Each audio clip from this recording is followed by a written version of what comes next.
Manchester United tidak bisa dipungkiri kalau ini tim emang jadi salah satu tim paling populer di dunia. Bahkan ada sebuah anggapan bernada bercanda mengatakan jika seperempat penduduk bumi adalah fans MU, maka nggak heran kalau Setan Merah jadi tim yang paling disorot di dunia. Nah, ngomong-ngomong soal MU, ada nih sebuah misteri yang barangkali udah sering jadi unek-unek para fans. Dimana itu berkaitan soal pemain-pemain Manchester United terutama selepas era Sir Alex Ferguson. Tentu kita tahu kalau selepas era Fergie, MU banyak sekali mendatangkan pemain dengan harga mahal. Bahkan jika diadu dengan City yang katanya tim kaya dadakan, pengeluaran MU buat beli pemain nyatanya lebih boros. Akan tetapi jika City 80% pemain yang didatangkan itu perform, MU malah sebaliknya. Lantas kok bisa gitu loh? Yuk kita bahas bareng-bareng.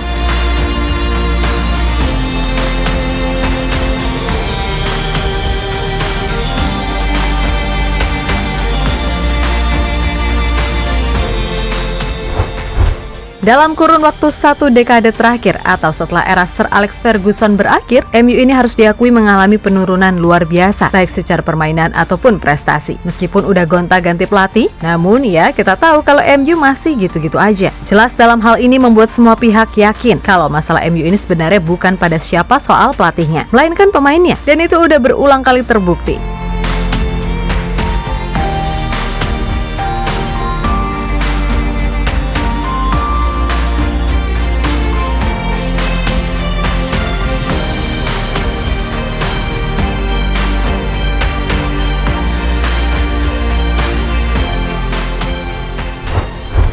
Yap, Manchester United seringkali membeli pemain dengan harga selangit. Gak cuma itu, MU juga rela membayar pemain-pemain dengan harga mahal. Namun sayangnya, semua itu dilakukan sebagian besar hanya untuk bisnis semata. Makin populer nama yang digait, maka makin besar juga exposure yang didapat dan itu jelas berkaitan dengan income. Untuk itulah, gak heran jika Louis van Gaal sempat menyentil Manchester United tak lebih dari sekedar klub komersil semata. Yap, salah satu hal yang mungkin sampai sekarang masih jadi misteri adalah kenapa pemain-pemain baru yang didatangkan MU dengan harga mahal nyaris semuanya flop, padahal di klub sebelumnya mereka terbilang sangat oke. Pertama jelas adalah Andre Onana. Kita tahu kan betapa hebatnya kiper asal Kamerun itu selama membela Inter Milan. Bahkan musim lalu ia dinobatkan sebagai kiper terbaik UCL. Namun ketika gabung MU, penampilan Onana ini bahkan gak lebih baik dari kiper-kiper Tarkam. Refleksnya sih lumayan, tapi penempatan posisinya itu loh kadang sering ngawur, ditambah sering blunder pula. Alhasil gawangnya pun udah jebol puluhan kali. Kemudian ada Harry Maguire. Ya iya sih, sekarang dia sudah pelan-pelan perform lagi, tapi 2 musim ke belakang, bisa dibilang kalau Maguire ini adalah badut utama MU, apalagi ketika jadi kapten. Gak usah dijelasin seperti apalah ya, terlalu miris ngelihatnya. Padahal ketika di Leicester, Maguire ini sangat luar biasa. Tapi ketika join MU, seolah skill dan kemampuannya dijual terpisah. Beruntung ia punya mental top, sehingga sekarang bisa bangkit membuktikan kalau ia emang pemain bagus.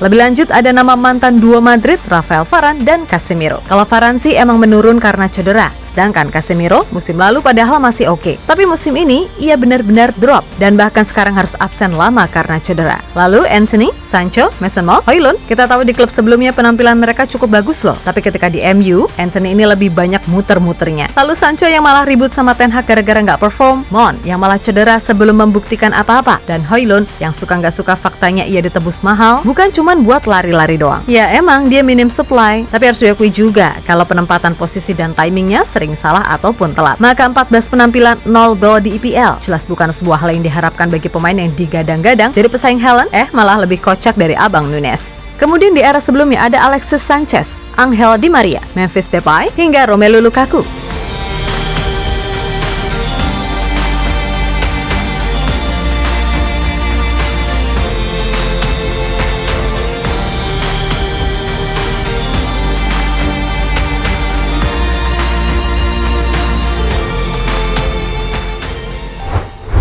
Di sisi lain melihat fakta yang ada, legenda MU, Rio Ferdinand, dengan lantang mengatakan jika Manchester United menjadi klub yang tak seharusnya dipilih pemain bagus saat ini. Komentar itu muncul setelah muncul rumor kalau Setan Merah bakal merekrut Ronald Araujo dari Barcelona. Ronald Araujo ke Manchester United? Jika saya adalah pemain seperti Araujo, yang merupakan salah satu bek terbaik di dunia saat ini, mengapa harus pergi ke Manchester United? Lihat saja pemain yang sudah datang ke United, apakah mereka jadi lebih baik? Varane menjadi lebih buruk. Casemiro kini mengalami kemunduran. Satu-satunya yang sedikit lebih bagus mungkin hanya Bruno Fernandes.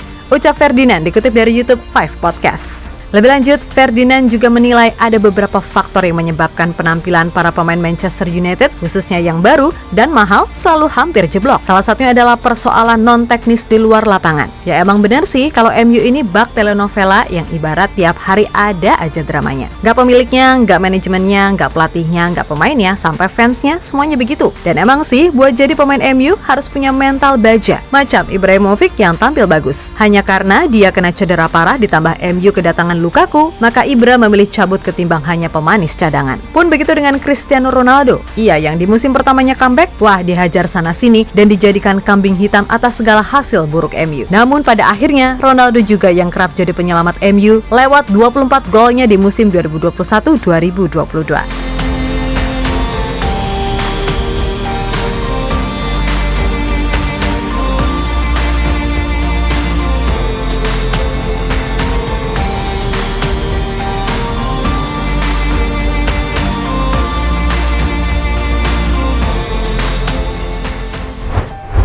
Yap, dari sini mungkin bisa diambil kesimpulan kalau mau jadi pemain MU, yang disiapin pertama jelas adalah mental. Karena selain akan sering jadi sorotan apalagi harganya mahal, sang pemain anyar juga harus siap dengan segala drama dan problematik yang ada. Sebab suka tak suka, fans MU selalu memasang ekspektasi tinggi kepada setiap pemain baru yang datang. Apalagi yang harganya mahal dan gajinya selangit, belum lagi tekanan dari media dan punya manajemen yang menyebalkan. Maka sekali lagi, gak heran sih kalau MU kini gak lagi seksi dipandang sebagai klub bola dengan representasi yang semestinya. Sebab sebagian besar datang hanya karena ingin popularitas meningkat dan yang pasti dapat gaji gede. Hayo jujur aja, kalian fans MU yang sentosa pasti juga ngerasain itu kan? Gak apa-apa, kadang kenyataan ataupun realita emang sekejam itu. Pedih sih, tapi ya gimana lagi ya kan? Emang kayak gitu kok.